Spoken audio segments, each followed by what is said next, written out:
ಸಾವಿನ ಮನೆಯಲ್ಲಿ ಸೂತಕದ ಛಾಯೆ ಇನ್ನೂ ಮಾಸಿಲ್ಲ. ಪತಿ ಸತ್ತು ಇನ್ನು ಸ್ವರ್ಗಕ್ಕೂ ಹೋಗಿಲ್ಲ. ಅಷ್ಟರಲ್ಲೇ ಪತ್ನಿ ಮತ್ತೊಂದು ಮದುವೆಗಾಗಿ ಹಸೆಮಣೆ ಏರಿದ್ದಾಳೆ.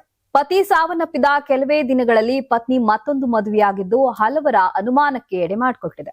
ತುಮಕೂರು ತಾಲೂಕಿನ ಹೆಬ್ಬೂರು ಹೋಬಳಿಯ ದಾಸರಹಳ್ಳಿಯ 50 ವರ್ಷದ ಪರಮೇಶ್ವರ್ ಎಂಬುವರು ಅನುಮಾನಾಸ್ಪದ ಸಾವು ಪ್ರಕರಣ ಇದೀಗ ಹೊಸ ತಿರುವು ಪಡೆದುಕೊಳ್ಳುತ್ತಿದೆ. ಹೂತ ಹೆಣವನ್ನ ಹೊರತೆಗೆದು ಮರಣೋತ್ತರ ಪರೀಕ್ಷೆಗೆ ಒಳಪಡಿಸಿದ್ದು ಹೆಂಡತಿಯ ಮೇಲೆಯೇ ಕುಟುಂಬಸ್ಥರಿಗೆ ಅನುಮಾನ ಮೂಡಿದೆ. ಜನವರಿ 30ರಂದು ಪರಮೇಶ್ ಅನುಮಾನಾಸ್ಪದ ರೀತಿ ಸಾವನ್ನಪ್ಪಿದ್ರು. ಪತಿ ಮೃತಪಟ್ಟ ಕೆಲವೇ ದಿನಗಳಲ್ಲಿ ಪತ್ನಿ ಮತ್ತೊಬ್ಬರ ಜೊತೆ ಹಸೆಮಣೆ ಏರಿದ್ದಾಳೆ ಎಂಬ ಆರೋಪ ಕೇಳಿಬಂದಿದೆ. ಪರಮೇಶ್ವರನ ಪತ್ನಿ ಫೆಬ್ರವರಿ 19ರಂದು ಮತ್ತೊಂದು ಮದುವೆಯಾಗಿದ್ದಾರೆ. ಮದುವೆ ಫೋಟೋ ಹೊರಬರ್ದಿತ್ತಂತೆ ಮೃತನ ಕುಟುಂಬಸ್ಥರಿಗೆ ಅನುಮಾನ ಮೂಡಿದ್ದು ಇದೀಗ ಪೊಲೀಸರಿಗೆ ದೂರು ನೀಡಿದ್ದಾರೆ.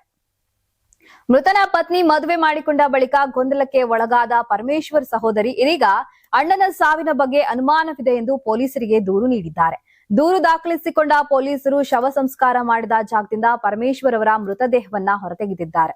ಪರಮೇಶ್ವರ್ ಮೃತಪಟ್ಟ 23 ದಿನದ ಬಳಿಕ ಶವ ಹೊರತೆಗೆದು ಪರೀಕ್ಷೆಗೆ ನಡೆಸಲಾಗಿದೆ. ಹೃದಯಾಘಾತದಿಂದ ಪರಮೇಶ್ವರ್ ಮೃತಪಟ್ಟಿದ್ದು ಎನ್ನಲಾಗಿತ್ತು.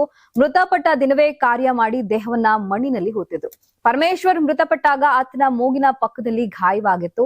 ಅಲ್ಲದೆ ಗುಪ್ತಾಂಗ ಊದಿದ ಬಗ್ಗೆ ಕೂಡ ದೂರಿನಲ್ಲಿ ಉಲ್ಲೇಖಿಸಲಾಗಿದೆ. ಮದುವೆಯ ಫೋಟೋಗಳನ್ನ ಕಂಡು ಮೃತನ ಸಹೋದರಿ ಹೆಬ್ಬೂರು ಠಾಣೆಗೆ ದೂರು ನೀಡಿದ್ರು. ದೂರು ಹಿನ್ನೆಲೆ ತುಮಕೂರು ತಹಶೀಲ್ದಾರ್ ರಾಜೇಶ್ವರಿ ಸಮ್ಮುಖದಲ್ಲಿ ಶವ ಹೊರತೆಗೆದ ಪೊಲೀಸರು ಮರಣೋತ್ತರ ಪರೀಕ್ಷೆಗೆ ಒಳಪಡಿಸಿದ್ದಾರೆ. ವರದಿ ಬಂದ ಬಳಿಕವಷ್ಟೇ ಪರಮೇಶ್ ಸಾವಿನ ಬಗ್ಗೆ ಅಸಲಿ ಕಾರಣ ಪತ್ತೆಯಾಗಲಿದೆ.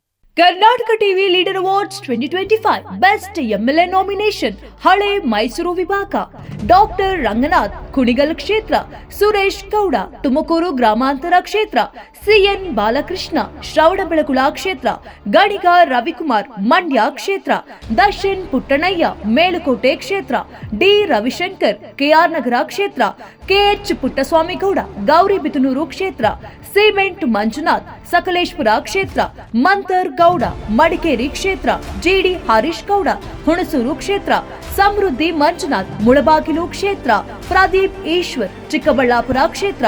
ಕರ್ನಾಟಕ ಟಿವಿ ವಾಟ್ಸ್ಆಪ್ ಚಾನೆಲ್ ಮೂಲಕ ವೋಟ್ ಮಾಡಿ ಹಾಗೂ ಇವರಲ್ಲಿ ಬೆಸ್ಟ್ ಎಂಎಲ್ಎ ಯಾರು ಕಮೆಂಟ್ ಮಾಡಿ. ನೀವು ಸಣ್ಣ ಆಗ್ಬೇಕಲ್ವಾ? ಅದು ಒಂದು ಉತ್ತಮ ಆಹಾರದಿಂದ ಸಣ್ಣ ಆಗ್ಬೇಕಲ್ವಾ? ಪ್ರತಿದಿನ ನಮ್ಮ ಜೀನಿ ಸ್ಲಿಮ್ ನ ಯೂಸ್ ಮಾಡಿ ಯಾವುದೇ ಸೈಡ್ ಎಫೆಕ್ಟ್ ಇಲ್ದಂಗೆ ನೀವು ಸಣ್ಣ ಆಗ್ತೀರಾ.